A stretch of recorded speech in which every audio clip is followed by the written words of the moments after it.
Depois dos números apresentados pelo Maurício Oliveira, assessor econômico aqui da Cobap, nós viemos aqui ao Senado Federal mais uma vez para conversar com o senador Paulo Paim.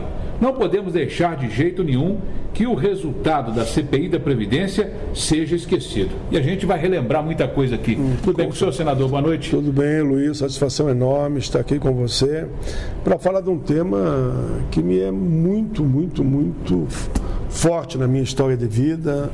Um tema que me é muito caro e que eu trato com muito carinho, que é a Previdência. E dizer de pronto que a Cobap foi fundamental, foi numa reunião aqui no Senado, o Varley veio e, dialogando comigo, propôs que a gente articulasse junto à CPI da Previdência. Ela foi instalada... Trabalho, senador, já começando a perguntar, de repente lembrar um pouquinho como foi esse trabalho. A partir desse momento, elaboramos a proposta da CPI, disseram que a gente não ia conseguir 27 assinaturas, conseguimos 62 assinaturas, instalamos a CPI, foram 6 meses de um trabalho intenso, ouvimos representantes de toda a sociedade, foram mais de 32 reuniões, mais de 100 convidados, mais de 300 documentos que chegaram a nós. Hélio José foi o relator, eu fui o presidente desta CPI, que você já tem os números, né? Mas os números são alarmantes. Posso eu citar alguns aqui.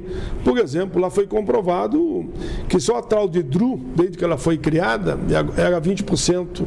Que eles tiram do orçamento da União e mandam para onde bem entendem, e passou para 30 nesse governo, ela retirou da Seguridade 1,5 trilhão. Só aí. A apropriação indébita, uma média de 130 bi cada 4 anos. E temos ainda aquela questão dos grandes devedores, né?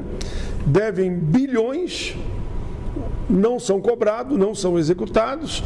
Diz a Receita que por falta, e os procuradores da Fazenda, por falta de estrutura, e por outro lado, querem fazer uma reforma que vai tirar o seu direito de se aposentar, alegando que tem que ser 40, a primeira proposta foi essa, 49 anos de contribuição e 65 de idade. Se você fizer um cálculo com uma média de emprego do brasileiro é 9 meses num ano, significa que você só ia se aposentar se começou com 20 anos, com 84. Se começou com 30, com 94. Ninguém mais ia se aposentar. A intenção do governo era privatizar a Previdência e jogar na mão dos bancos, que são os grandes devedores. Eu chamei aqui todos os grandes bancos. Chamei as grandes empresas devedoras. Todos tinham uma receita pronta para me passar. Uma receita que era uma mentira. Devo, não nego, não pago, estou esperando um novo refis ou estou esperando o governo me perdoar ou o Congresso perdoar. Por isso que nós dissemos, não aos refis, paguem de dinastia, cobrem os grandes devedores, aprove a PEC que eu apresentei há muito tempo atrás, que é a PEC 64, que ela diz simplesmente o seguinte: o dinheiro da Seguridade, onde está a assistência social, onde está a saúde e a Previdência, não pode ser destinado para outros fins. Senador, a CPI não terminou, né? Ela continua aí viva. A gente quer saber o seguinte: depois desses dados todos, das cobranças que estão acontecendo, o senhor bateu de frente com o governo federal, teremos eleições agora no final do ano. O que o senhor espera disso agora? Primeiro, eu tenho que fortalecer o processo eleitoral. Eu sou um democrata, eu disse esse dia e repito agora, a alma da minha vida, a razão da minha vida é defender as grandes causas. E as grandes causas só podem se tornar realidade num processo democrático. E por isso, nesse processo eleitoral, aqueles que fazem campanha para anular o voto, para você não ir votar, para votar em branco, não ajuda em nada. Porque os corruptos, eu tenho história que conto aqui, nós temos na sala da Comissão de Direitos Humanos. Os corruptos, o que eles fazem? Eles compram os votos. Tem histórias aqui, repito, onde uma série de 100, me mostrar aqui, é cortada no meio, metade eles dão antes, para depois da outra metade se ganharem as eleições. Outros dão um par de sapato, mas não dão o par, dão um pé de sapato. O outro só se ganhar as eleições. Então esses, infelizmente, devido à situação que o país passa, poderão se eleger comprando votos. Agora, aqueles que fazem campanha por causa, por ideias, por princípios, que são ficha limpa, é o meu caso, por exemplo, né? E que fizemos campanha com amor, porque defendemos o direito do povo brasileiro, que serão prejudicados se você não ir votar. Estou dando só um exemplo. Por isso é fundamental, se você não quiser que o ano que vem eles aprovem, que eles voltarão o ano que vem com a reforma da Previdência, já avisaram, o mercado voltará.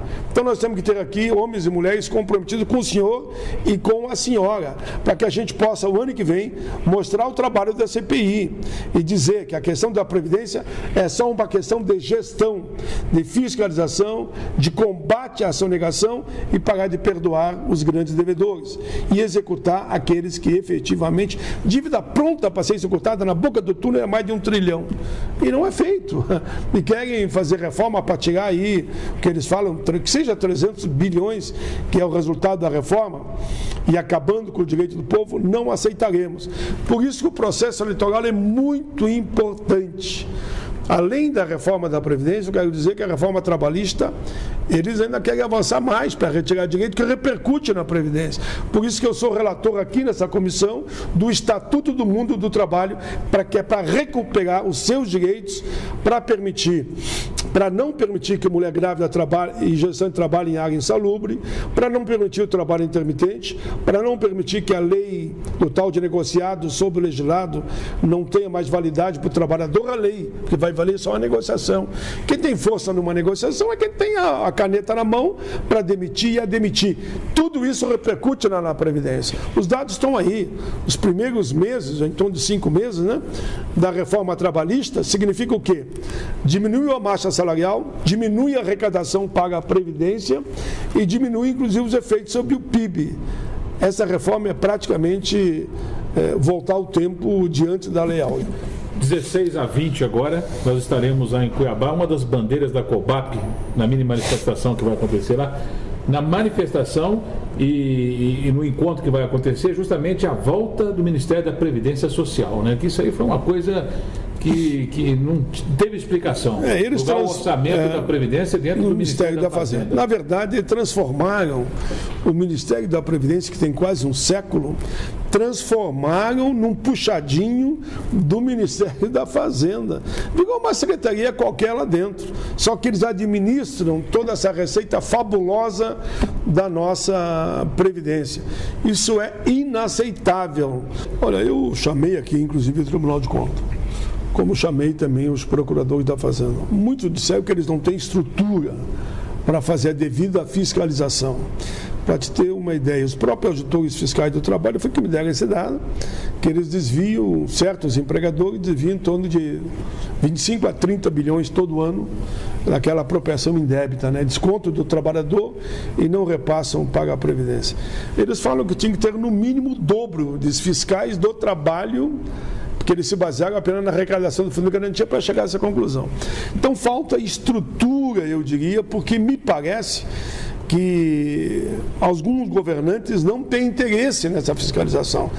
O que nós temos que fazer é que a sociedade, no seu conjunto, conheça essa CPI, que cobre dos seus parlamentares, para que eles sigam as recomendações da CPI, se fizerem como nós estamos propondo aqui, o que sugerimos, né? Primeiro, é cobrar os grandes devedores. Se isso for feito, olha aqui, cobrar os grandes devedores, fortalecimento dos órgãos de fiscalização e controle, combate à fraude. A fraude é assustadora, o que acontece com o dinheiro que devia para a Seguridade. Vamos avançar na auditoria da dívida pública, revisão do atual modelo, não permitir mais que eles possam desonerar, fazer refis e com isso desoneram a folha. Você abre mão de recursos que vai para a mão do empregador, o empregador diz que vai gerar emprego, não gerar um emprego, pelo contrário, aumentou o desemprego, que nem a reforma trabalhista. E o gerar emprego é o desemprego que aumentou. Se cumprirem o que está aqui, em matéria de legislação e um governo comprometido, a Previdência não terá mais problema, nem que não recupere o passado. Veja bem o que eu estou dizendo. Se daqui para frente seguirem o que manda a cartilha da CPI, a Previdência brasileira não terá problema nem para essa geração e nem para a geração futura. Obrigado pela entrevista, senador. Talvez seja importante dizer, quem sabe faça uma fiscalização tão eficiente no INSS e na Previdência como faz hoje com a Receita Federal, né? Exatamente. Que é impecável, né? É isso. Cobra bem, né? Você lembra bem, a Receita Federal, você que invente não pagar para ver. Às vezes eu dou um exemplo. Não paga a luz, o que acontece? Eles têm como ver e já te cortam a luz. Não pague a água, o que acontece? Vão lá e te cortam também. Compre um carro pelo sistema financeiro e não pague, para ver se eles não te tiram o carro e não ficam te cobrando a outra parte na justiça. A Receita Federal é a mesma coisa. Se você não cumprir as suas obrigações, aí você é punido e vai ter preso. Igual os que metem a mão na Previdência, não acontece nada. Por isso tem que mudar também a legislação. Foi um prazer falar com o senhor mais uma vez. Nós vamos encerrando o nosso programa hoje aqui na Rede Vida, diretamente aqui da sala da Comissão de Direitos Humanos do Senado Federal. Do Senado Federal, que o nosso senador Paulo Paim preside. Tenham todos uma ótima noite e uma ótima